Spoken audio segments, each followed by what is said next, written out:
নমস্কার বন্ধুরা, আজকে আমি তোমাদের সঙ্গে শেয়ার করব প্রায় হারিয়ে যাওয়া একটা সাবেকি রান্না। আর এটা হচ্ছে কাঁচকলার খোসা বাটা।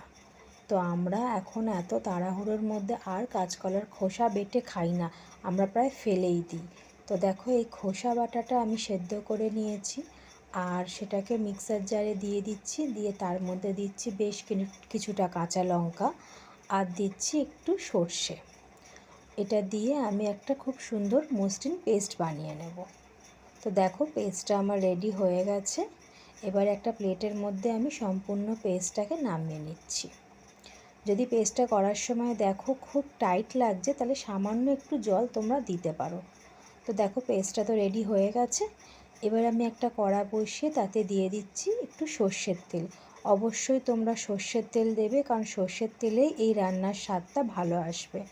আর দেখো, তার মধ্যে দিচ্ছি কালো জিরে আর দিচ্ছি শুকনো লঙ্কা। শুকনো লঙ্কাগুলোকে আমি মাঝখান থেকে কেটে নিয়েছি। তো দেখো, দিয়ে দিলাম তেলের মধ্যে। এবার তার মধ্যে ওই যে বেটে রাখা কাঁচকলার খোসাটা, ওটাকেও দিয়ে দেবো। ওটাকেও দিয়ে আমি ভালো করে নাড়াচাড়া করে নেব। ওতে যতটা জলীয় ভাব আছে সম্পূর্ণ টেনে যাবে। আর এই রান্নাটা এতই সুন্দর হয় বন্ধুরা, তোমরা গরম ভাতে একবার খেলে তোমরা বুঝতে পারবে কত সুন্দর এই টেস্ট। তো দেখো, আমি একটু নুন, একটু হলুদ গুঁড়ো আর দিয়ে দিচ্ছি একটু চিনি। সামান্য একটু চিনি দিতে হবে, নাহলে টেস্টটা ভালো আসবে না। দিয়ে ভালো করে নাড়াচাড়া করতে হবে। খুবই সামান্য মশলা, তোমরা তো দেখতেই পেলে, কিন্তু টেস্ট হবে অসাধারণ। দেখো, যতক্ষণ না কড়া থেকে নিজে নিজে এই জিনিসটা ছেড়ে যাবে ততক্ষণ আমি নাড়াচাড়া করব। আর দেখো, যখন দেখবো কড়া গাছ ছেড়ে দিচ্ছে তখনই বুঝতে পারবো যে এইটা আমার রান্না হয়ে গেছে। তো দেখো, আমি নাড়াচাড়া করে বেশ শুকনো শুকনো করে নিচ্ছি।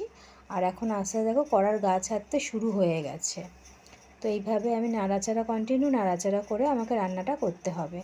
আর তার ওপর থেকে দিয়ে দেবো একটু সর্ষের তেল, দিয়ে ভালো করে মিশিয়ে নিচ্ছি। দেখো, এই সময় একদম ফ্লেমটাকে আমি ধিমে আঁচে রাখবো, রেখে ভালো করে মিশিয়ে নিচ্ছি।